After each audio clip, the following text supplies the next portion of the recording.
So, good afternoon, everyone. Are we all settled here? Yes, good afternoon. Welcome to a conversation with Gio Swaby around her exhibition, Gio Swaby, Fresh Up. My name is Melinda Watt. I am the chair and Krista C. Mayer-Thurman curator of the Department of Textiles. We have a fantastic group here today and a fantastic audience here today.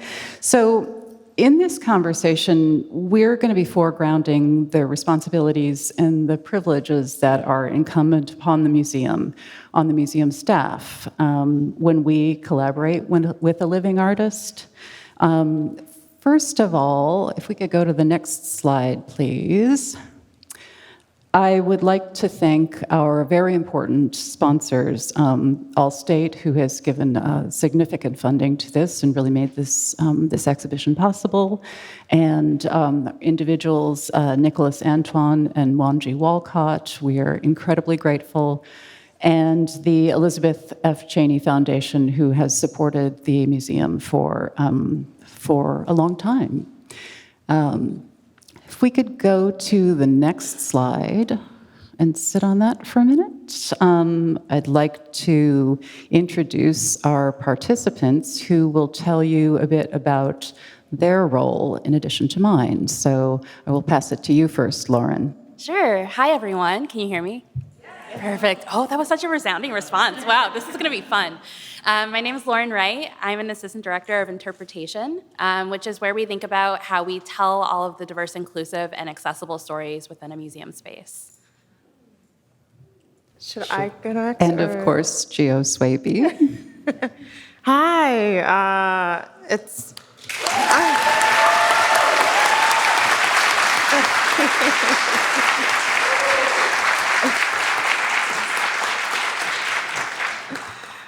It's great to be here today, to be able to share this space with all of you, to see all of the most beautiful faces I've ever seen in my life. Gathered here today is just such a blessing. And I am a visual artist, as you should know. I work primarily in textiles, and this exhibition is really a combination of my work over the last few years. So it's like a little tiny baby retrospective, in a way, for me to see all of these works come back together, and also to, it's just such a wonderful opportunity to work with this incredible team. It's been a wonderful experience overall. So for me, this exhibition is, I feel like, something that can be enjoyed by such a wide range of audiences. It connects with universal themes of love, of beauty, identity, representation, and for me, when I'm making this work, I'm thinking of the people that are represented in this works. For me, I consider my primary audience to be Black people, Black women and girls. And this exhibition for me is an opportunity to create reflections of those people in this space, to have them come in and feel the welcome and warmth of a community that has been created by these portraits.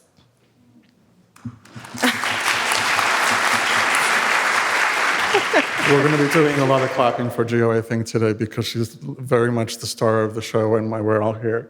And it's been a real privilege. My name is Isaac Facio. I'm associate conservator of textiles here at the museum, and had a real privilege of being able to work really closely with the artist and this entire team to really put up a great show for all of you to see and witness, and also just collaborate, because we've had a really good opportunity to work closely with Gio's work to strategize great ways of exhibiting, displaying, mounting, caring for the works while they're here. I just want to mention that I'm also senior lecturer at Fiber and Material Studies at SAIC, and I have a whole team of students over there that I want to make sure ask questions, guys, as things come up. But yeah, I'll pass it back to Melinda. Thank you. Thank you, Isaac. In addition to the colleagues and our artist here on the stage, I'd like to name a couple of the other areas within the museum who are essential to making this project happen. So the Textiles team, which includes the Textiles department and Textiles conservation, Isaac and his colleagues. Publishing and interpretation, Loren is here to represent that arm of the museum. In exhibitions and experience design, a lot of what you see, the visual, has been created by them. And we also, I'd like to mention that we have an audio tour that is complete, which was a collaboration between Loren and Gio. And we have an upcoming video, which will be available on the website soon. So they have been very busy, and this is the first day of the show being officially open.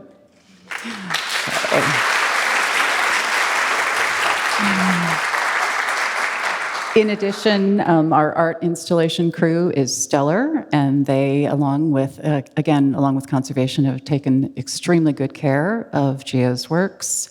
Marketing and communication makes sure that you know what's happening. And our people and culture department has been a wonderful collaborator in terms of speaking about programming within the museum as well. Gio, I'd like to put a couple questions to you, pass it back to you, but I'd like to talk about the origin of this particular project. I obviously have ideas about why it's important to the museum and how we are continuing our tradition of showing the work of women and the work of people of color. But it would be great to hear from you about your thoughts about the origin of this particular project. So this project started about in 2021, 2 years ago. I met Melinda for the first time, and also the co-curator of this exhibition, Catherine Pill. So this exhibition started at the Museum of Fine Arts St. Pete in Florida and has traveled now to the Art Institute of Chicago. It's been a wild experience. It feels in a lot of ways like living someone else's life. Because it's really like a dream that I've had for a long time that, you know, it's not something I was sure would manifest, and certainly not so early. So to be able to experience this at this time and here now with all of you is the most incredible feeling. My work in this exhibition really came from a place of wanting to explore a way to express love visually. How do I translate that into a portrait? I began with self-portraits, and I just had this experience after engaging in the photography process on my own of seeing myself in a new way. I think for me, it started a journey of learning to expand my self-love and learning to love myself in a new way. I wanted to be able to share that with the people around me, and it made the most sense to me to start with the people closest in my life.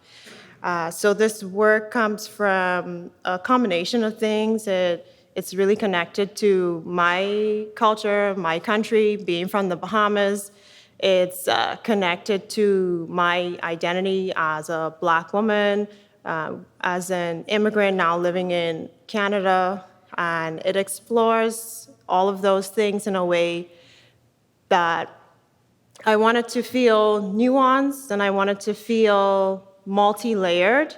I wanted to create portraits that felt full of the person that I was representing. And for me, this work is so much about connection. And that connection process is very intentional through conversation, through connecting in the photography session with the sitter prior to creating the physical portrait. And for me, I see that physical portrait as a kind of residue of that connection that we've built through that process of knowing each other for some time, and then also that very intentional connection in creating this portrait together. When we first started to talk about your work, I was obviously very interested and struck by the fact that you were making these portraits in fabric and thread, that you're essentially drawing with thread. And what really struck me was your very clear message that that was a choice, in part, to make the work more accessible to your intended audience. And I wonder if you could talk a bit more about your choice to work in this medium.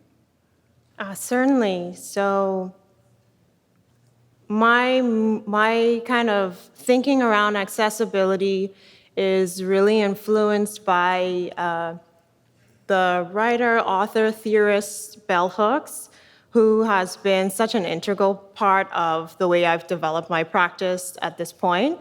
I found, in my first year of undergrad, I just felt really disconnected to a lot of what I was reading, a lot of what was assigned to be read. And the first time that I read bell hooks, I felt like I was seen.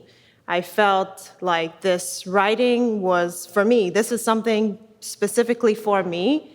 It was putting into language so much of what I had experienced, and in a way that was, I feel, that the ideas are really incredibly complex, but the language is accessible, and that's what I wanted to communicate in my own work.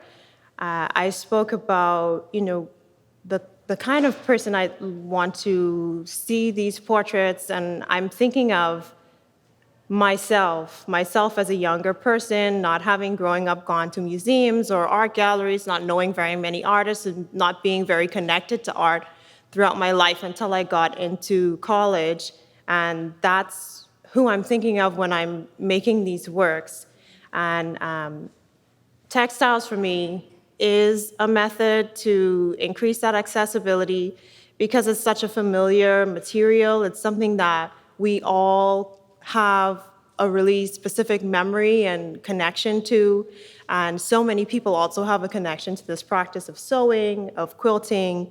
And there's just a kind of softness to the entry into the work. It feels more approachable and removes some of that intimidation, and I think allows the viewer to feel, to create that connection in a way that feels easy for them, and then to also carry that with them to maybe consider more deeply throughout the exhibition or even later on after they've left. Loren, you're our expert on audience, and I wonder if you could talk to Gio's goals in terms of reaching the audience, in particular of Black women and girls. Definitely. So I think we all sort of have an idea of who comes to the museum. I think Gio talked a little bit about not coming to the museum as a young person, that she didn't go to art galleries or museums. And I was the same way. It wasn't my parents' go-to way to spend an afternoon. And so I think there is this idea that people of color, that women aren't necessarily reflected or don't visit museums in the same way that other audiences might. But we want those people in the museum. I want to walk around the museum and see people who look like me, and for them to have robust connections to the art that they see. And so Gio's work is perfect for that. There's something really special about being able to see yourself on the walls, to see a woman with hair like yours, skin like yours, who has a fashion sense that's similar to yours, on the walls, looking back at you. It's not something that you see every day. And so we of course want people to have those experiences, and so being able to bring that to people is really special. And we wanted to speak to them in a way we always want the stories in the museum to be accessible for you to read the labels and to understand what they're saying and to find a connection between the art and your own life. And so working with Gio made that really easy. This is the point where I should point out that we have also, we have in Gio Swaby one of the most generous collaborators that a museum team could ever hope for. She wrote for the exhibition catalog, and our co-curator, Catherine Pill, who is with us today, suggested that we use Gio's words primarily in the gallery. So 75% of what you will read in the gallery didactic has been written by the artist. And we felt very strongly about privileging her voice in multiple ways. I really love how when Gio talks about creating a portrait, it's not about just capturing the look of the person, but also sort of the spirit of that person.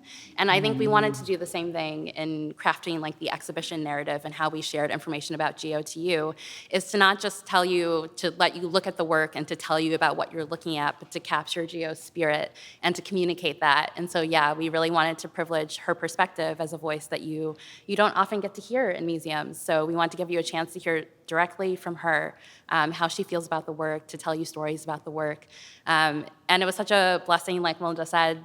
Gio was so generous with sharing stories about her life, and obviously art is very personal, and Gio led us into her practice in that way.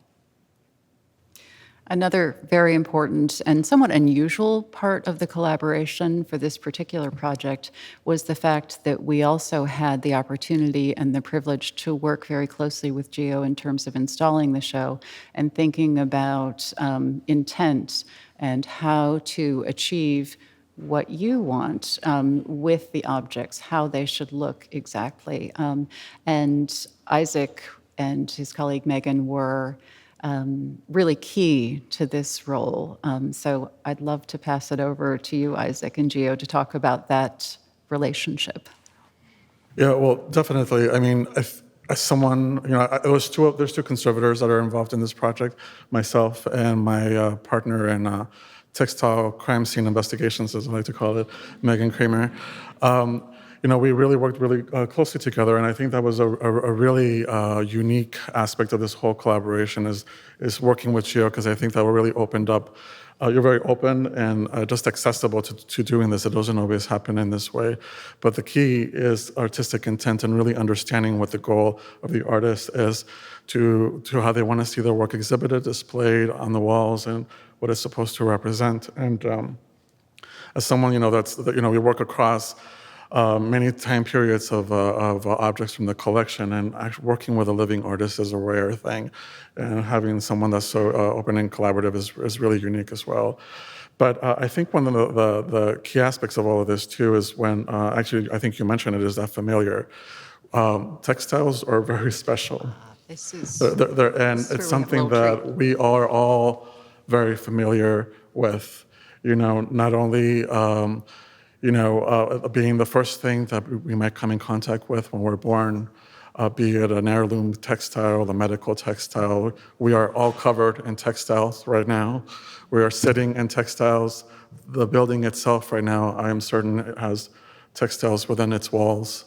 And some of you may have textiles inside of you just to keep you mobile and ticking. So it's something that we have a very unique relationship with, and we know a lot more about how to take care of what it is that a textile comes to be. We see textiles for objects of all things: shelter, politics, and up to how you portray them as symbols of love and as symbols to represent, culture. And so, we have this beautiful scarf that Melinda was wearing. These are very unique things in that, they have their own very specific properties that, say, much different than a painting, a sculpture, anything else we have, because there's certainly no structural integrity that this is having. This isn't framed. This isn't. It doesn't have any kind of support structure, but anything that we do that with this very much is affected. Just like think about your own clothing. This is around your neck. How are textiles that are close to your body? How are they aging? We've heard about ring around the collar because that's where a lot of sweat, grime things are wearing or being absorbed. I always like to describe textiles as being something that is very much like a sponge or a filter. Everything that they're near, they're going to absorb or filter. If they're hanging in a gallery with, or just within this space, anything that's going through is going to capture it. As I'm manipulating this, I could see evidence of Melinda's use because it's creased. There's folds. There's beautiful perfumes and odors and things of this nature that are wonderful, things that are part of the life of what this object is supposed to be. So these are all good things. They're not bad things. By no means is anything of this nature bad. But in conservation, our goal is to preserve objects for the long-term life that they will be, the long-term preservation of them living as archive within a museum collection, and your work is now part of that archive that is to represent culture and this time period from today when you made these works for future generations. So these things we need to strategize, develop schemes and methods that are really going to be able to keep things for generations in the future to enjoy, learn from, etc. And as you know, textiles in your own home, things that are near a window fade, things that are that you use often, wear, they crease, they develop holes.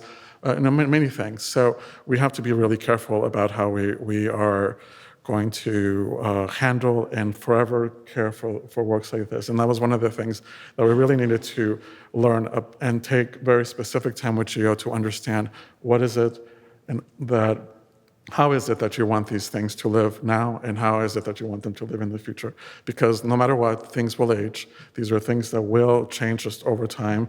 They are, as objects, they are canvas, that's a cotton material, that's a cellulosic material, a plant fiber, embedded with materials such as sizings, chemicals that are put there for being able to produce this. Then you're applying other materials, other kinds of fabrics with adhesives, sewing, and you're taking very much meticulous care in how you're producing these images and what all those little details, nuances of all the materials, all the different types of techniques that you're using, all affects the way that things are going to age, wear, and also something that we need to understand really well about how to approach. And so that was a really fun thing to strategize together. We took it was a week exercise, I think, that we were here with us for a week, where we really went through all the objects in the collection, in the exhibition, to evaluate condition together, where we saw areas of concern or curiosities that we were just interested in. We had the artists to really be able to talk to us and really tell us, what is the intent for this? How are these beautiful things that are either stretched on canvas or, on stretchers, how are they meant to hang and be, how taut are they supposed to be, how they're supposed to look, all those nuances. But there's also a whole series of things that are meant to free hang. I think maybe one of these that is on the screen now is one of them. But free hanging also presents different aspects of how things are going to be displayed, because you have something that needs to be supported in a certain way, and now that is just, free hanging, and how do you want that to be seen? And so that was something that we also worked out really well with you to develop a strategy about how we can support that while it's here in the exhibition. And maybe I'll leave it there so we can continue talking for the other things. Well, I think, Isaac, what you've described so beautifully and in such detail really alludes to also the collaboration that, particularly in textiles, has to happen between a curator and the conservator.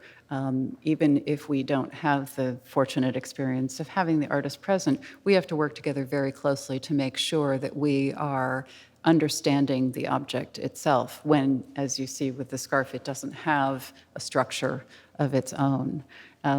But again, it was a very special experience for everyone on the team to have Gio's presence for a week to really think, talk, experiment with other fabrics, not with the works of art. And Gio, I know that you were incredibly gracious, as always, and really enjoyed that time. I'd love to hear, and I think our audience would love to hear more about your thoughts about that time. I think that being able to work with the conservation team was one of the most exciting parts about having this exhibition here and being able to be here in person to see how it all works. I'm a visual artist. I work with these materials often. I have, a lot of experience with how they behave, what they will do, and how to manipulate them.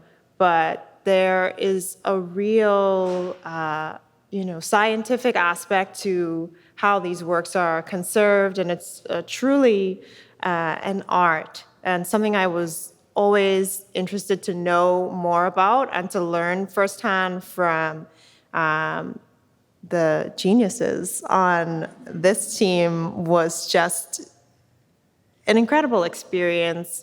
I felt like I got to learn how to look at my works in a different way. I have, we look through a microscope at these things to see down to the weave of the fabrics, to see where, I've done things in the studio maybe I wasn't supposed to do, and how to move forward with improving my practice, improving my craft. It's so much for me about experimentation, about continuing that learning. And it's a goal for me for that to never end, to always be in process, to always be finding new ways of understanding and experimentation, because that's what keeps it interesting as an artist. That part of the practice is the most for me. When I have that time in the studio with my works to figure out, how am I going to present this in a way that's honors and is in dedication to and with the highest reverence for the person, highest reverence and highest respect for the person represented in these works, and also all of the technical aspects of how this will be made and the aesthetic concerns of how it will be made and what it will look like. So I think for me, visiting conservation was the most like being in a studio space that you could find in a museum, because once the works go onto the wall, there's a level of removal as an artist.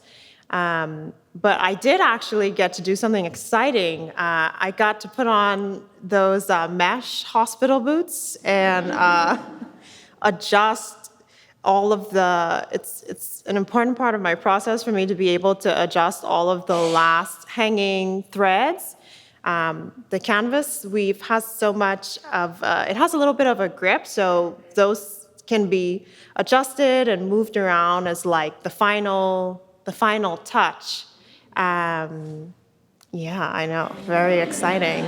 That was a moment that made me a little bit nervous, not because you were adjusting the threads, but I thought, we have the artist here wearing those slippery hospital boots so that the platform paint doesn't get scratched, but yeah. I did propose you were real steady. I proposed a sliding contest. They said no, but maybe next time. We have our standards. Absolutely. So this conversation has gone, from our perspective, beautifully in the weeds of technique and materials. However, I think it would be great to shift back to intent and style and audience, and in particular, when you think about style and how you work with your with the sitters to make decisions about clothing and about hair, because I know it's a very important just part of your decision-making process and what you want to project. I consider this process of creating these portraits to be very collaborative with the sitter. And people want to be involved at different levels. Some people want me to make the portrait and they're like, just show me at the end. I want to have a big reveal, a big surprise. And some people want to be more involved with the details. So an important aspect for me is to ask the sitter to choose their own outfit. I think it's so important as a way to make that person feel comfortable. I want them to choose what they feel the most beautiful in, what makes them feel the most powerful, and that ranges from person to person. I feel that it is about, I want to give each portrait exactly what it needs for that person. And one of the ways for me to do that is to maintain agency for the sitter. We know each other pretty well, and what I want to capture is their true essence. I want to create a portrait at the end that they feel really proud of, and that they see a version of themselves that they feel is honest representation of who they are. And we also collaborate on the choice of the pose. I'll often send a few selections saying, like, these are some of the photos in the reel that turned out really well. Let's see which pose will work for you. And we often end up selecting the same photo because I think there's a recognition of self and there's a familiarity. So even in the portraits that are silhouetted, when you know who it is, you can recognize them through the gesture of the body, the way the hands are held, the way they've chosen to pose themselves, the way that they have chosen to, which outfit they've chosen to wear. And that's always a really beautiful experience to have.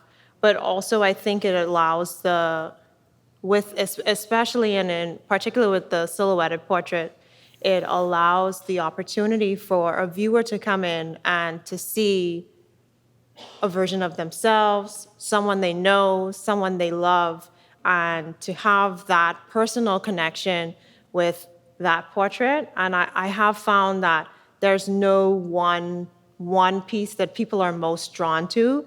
It feels really like a unique experience where it depends on where their life has brought them at this time, and the people around them, which piece they will feel most connected to and most drawn to.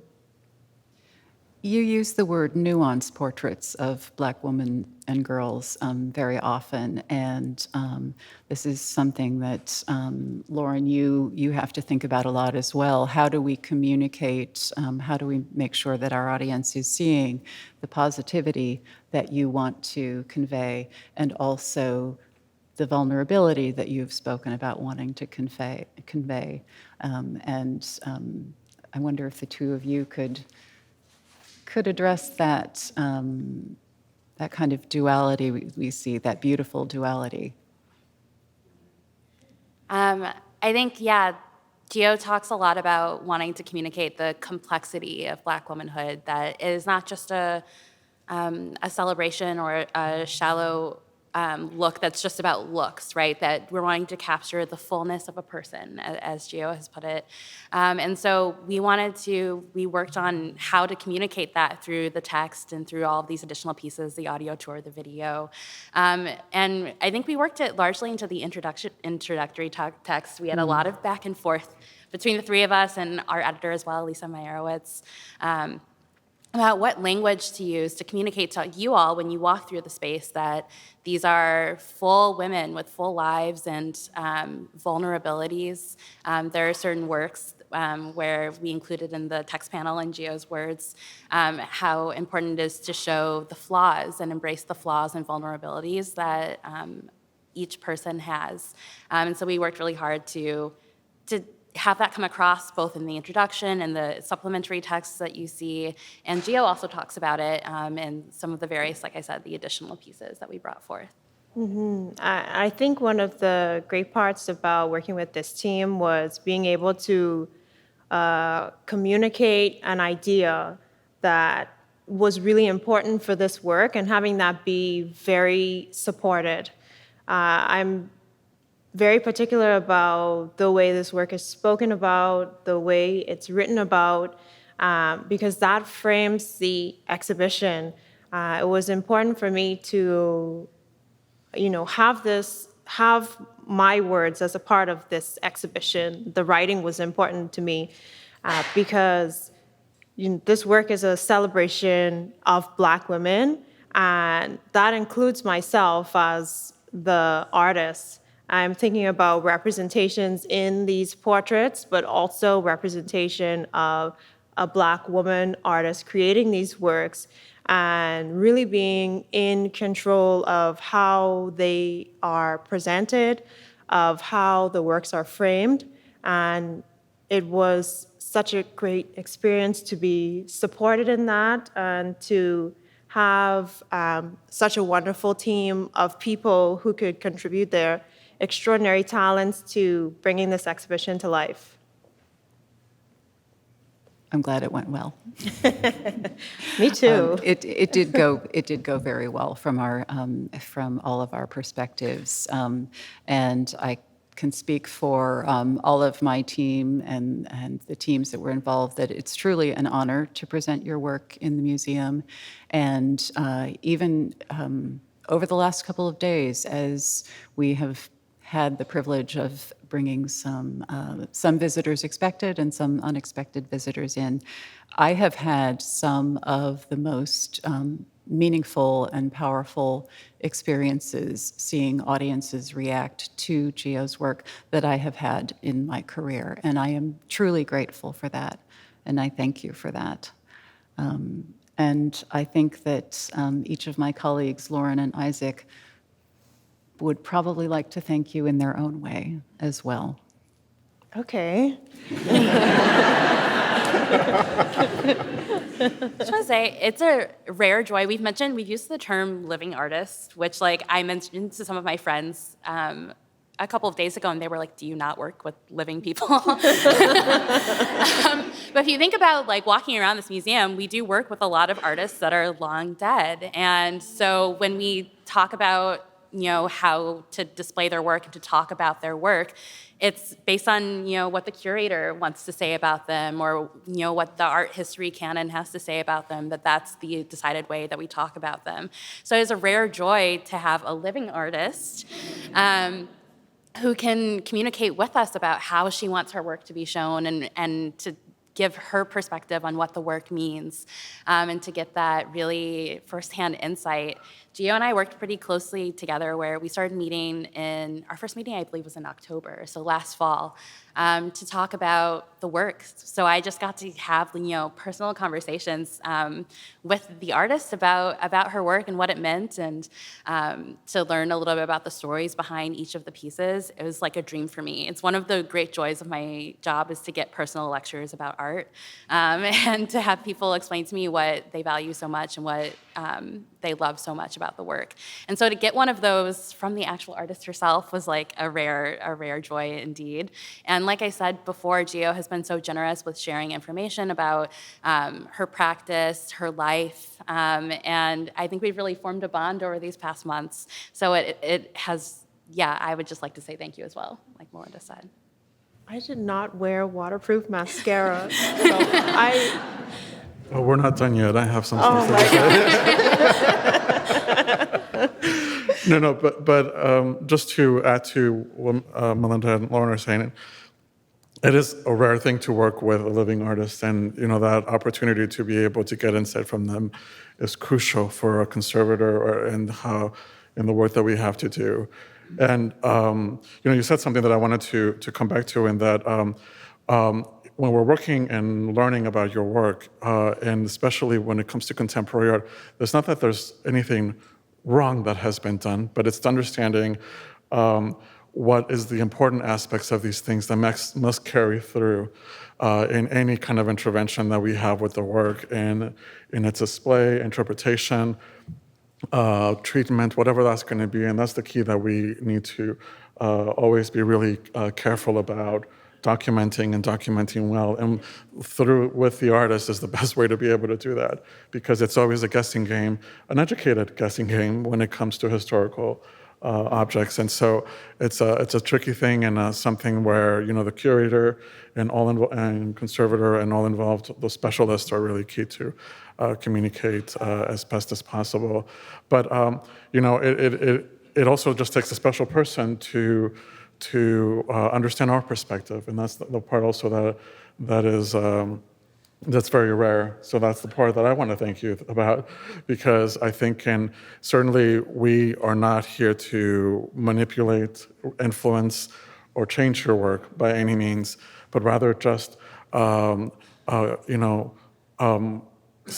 show you what we are concerned about, only for the purposes of making sure that whatever we carry through is the right path to carry it the way that you want to see it. And if you want, however that may be.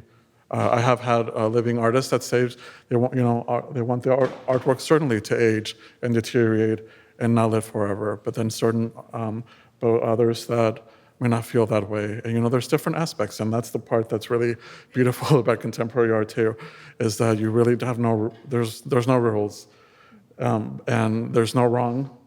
It's really understanding your vision, your method, and intent, like we've been talking about. So thank you. As you can tell, we've had a love fest. We enjoy complementing each other. Everyone has their particular skills, and we have an incredibly skilled group. Again, for three of which you see here in service. We've offered Gio a job here permanently. I don't know if she's going to take it. We'll see. Fingers crossed. But I would like to invite you to join in the conversation. We have microphones with some other of our colleagues in events who I haven't thanked yet, but I will now. Thank you for putting this together. And here's a question right here. They'll bring the mic to you. Right, yeah, they'll bring the mic to you so that we can hear and so that the recording can catch what you say as well. Thanks.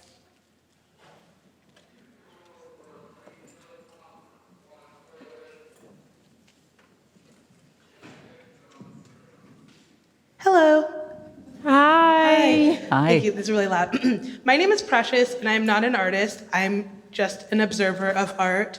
But I'm okay, so in looking and hearing you talk about the pieces that you've created and seeing them, I've noticed, one, a lot of thread, but two, I also noticed a lot of fabric incorporated into the pieces. Can you share a little bit of how you chose, or is there any significance to the fabric chosen, and if so, what is the significance? Thank you. Thank you. That's such a great question from a beautiful person. So the fabric has a lot of significance in the selection. Again, it's for, I really work to give each portrait what it needs for that person, and knowing that person well, and also basing it on the conversation that we've had. So there's various reasons for the selection. Maybe it's a color we specifically talked about, or a color that just reminds me of a conversation that we've had, or reminds me of them. Sometimes I will select specific portions of the portrait to highlight with fabric. Like one of the portraits of my sister, Geranda, that's in the gallery, and you can see I chose to make her fingernails in fabric, which is not something that. Thank you, thank you. So you're a nail person. You get it. She's also very like, we get dropped on a deserted island. It's been 3 months. She'll come up with a fresh set. Like, what? So for her, the nails are so important to who she is. It means more than just the nails. It's what makes her feel. It makes her feel good. It's something that she enjoys, and it brings joy to her. And it was important for me to highlight that in that portrait. So each instance is a little bit different in what I choose and how I kind of also collaborate with the sitter to make some of those choices too. Thank you. Oh, here we have this. There we go, right with the microphone. Thank you so much. I really enjoyed your work. And I have 6 sisters, so I particularly love the portraits of your sisters in the show. My question is, though, do you sew freehand or do you superimpose the photograph on the canvas and use it as a guide? I don't, well, the sewing machine that I have is a free motion quilting machine. So it's not like programmed into the computer in that way, but I do put a sketch onto the canvas first to act as a guide. Because when I'm working in it's a sit-down sewing machine. So I'm moving the fabric around. So I kind of work with it in a scroll to work on certain smaller areas at a time. So I don't have the reference to be able to see that full canvas as I'm working on certain pieces. So I kind of just like work from, I'll choose a place to start. If I am feeling energized, I'll start with I'll start with the face or the hands. And if I'm not feeling the vibes, I will start with something that's a little bit easier. Like if there's a lot of stripes on the outfit, that's pretty straightforward. Yeah, that's a great question. Thank you.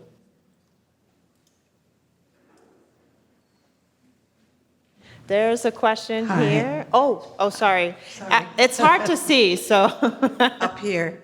Hi. Okay. I loved your work. As an artist, a maker and a drawer, I love your line quality.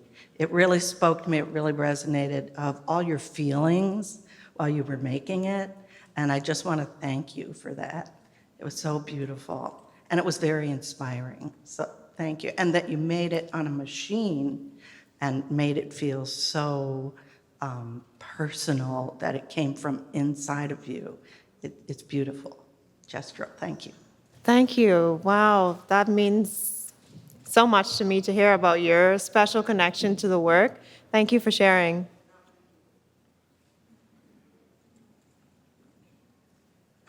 Good afternoon.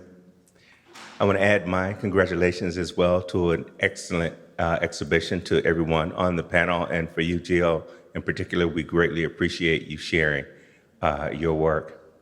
I'm new to your work, but I was introduced to Bahamian artwork some years ago through the work of an artist named Lillian Blades. I later, some years later, got to know another Bahamian artist, LeVar Monroe. You know everything. You got. And I've spent time on the island touring, meeting some other artists, their studios, with your one of the directors of the museum down there, the National Museum. Amanda Coulson. Yes. Probably. Yeah.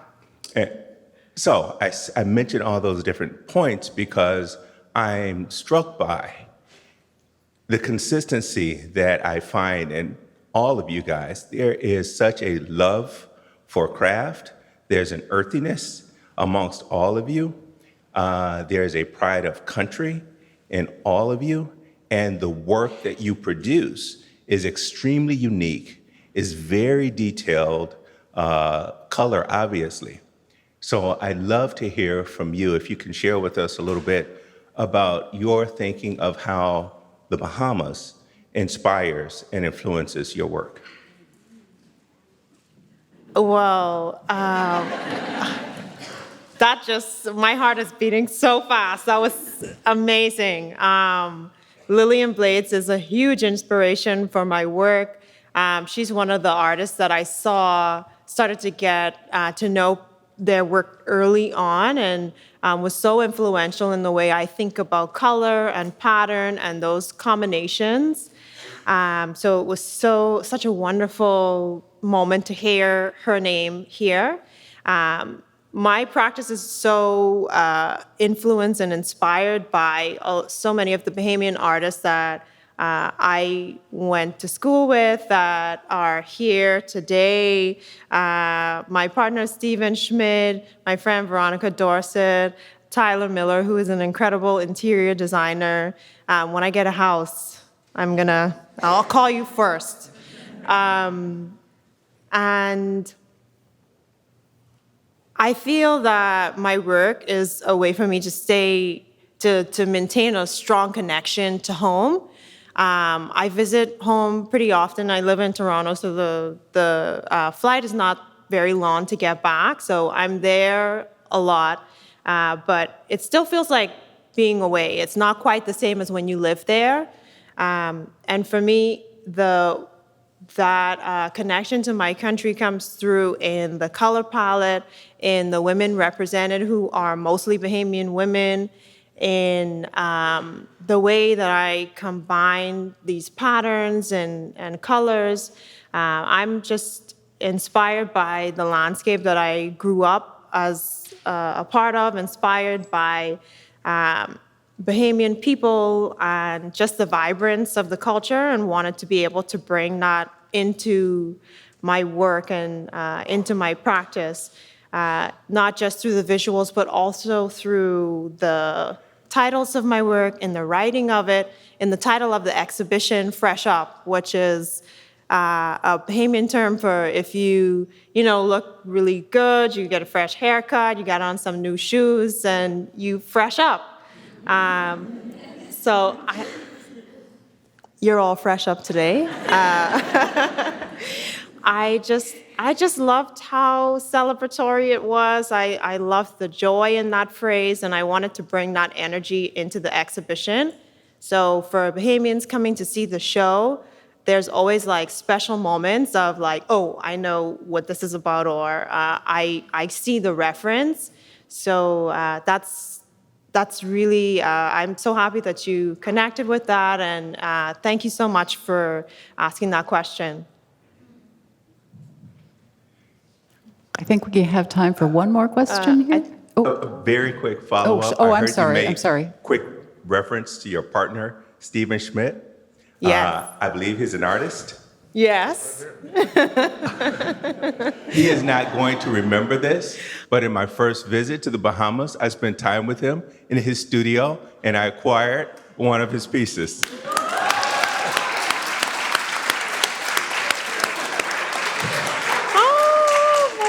What did I say about meaningful moments in our relationship with Gio Swaby Oh my God. and Bahamian artists? Amazing. Thank you so much. Wow. Oh my gosh. That was amazing. Thank you. Thank you. Hello. I just want to thank you and appreciate your artwork. What really stood out the most was the different hairstyles, the different figures, because most models are skinny twiggies, but I appreciate that, and the different texture. But what really caught my eye the most was the titles of your artwork. I know there's stories behind it, and I was just looking at the different titles, Pretty Pretty, or the different titles. So how much thought goes into the titles in labeling your artwork? Do you sleep at night, or you just titles just dance in your head all night long? Good question. I do go to bed at night and dream of titles. I mean, you can ask Melinda. I waited up until the very last. Like, I used every second I had to get this title together. For me, the titles are so much an important part of the work, and I like to have that moment where I make the piece, I spend some time with it, maybe I complete the work and think about it for a while, and then I want that title to come to me. That happens like 1% of the time. The other 99% of the time is like a big think tank with the people that I mentioned earlier.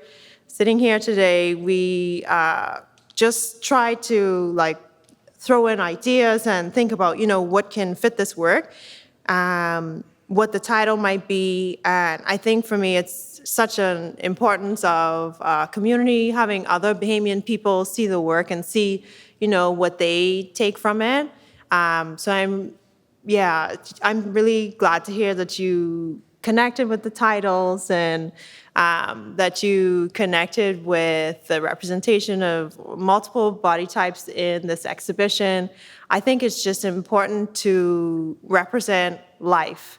And life has so many variations. Why not have this moment of representing and being able to celebrate many different kinds of people, and to also highlight the fact that Blackness and Black women are not a monolith. We are all different, unique, individual. We can also, at the same time, bond on our similarities, the similarities in our experiences and in our lives. And I think that's a part of the strength of this exhibition to have that duality. Thank you. I don't think we could have ended with a better statement.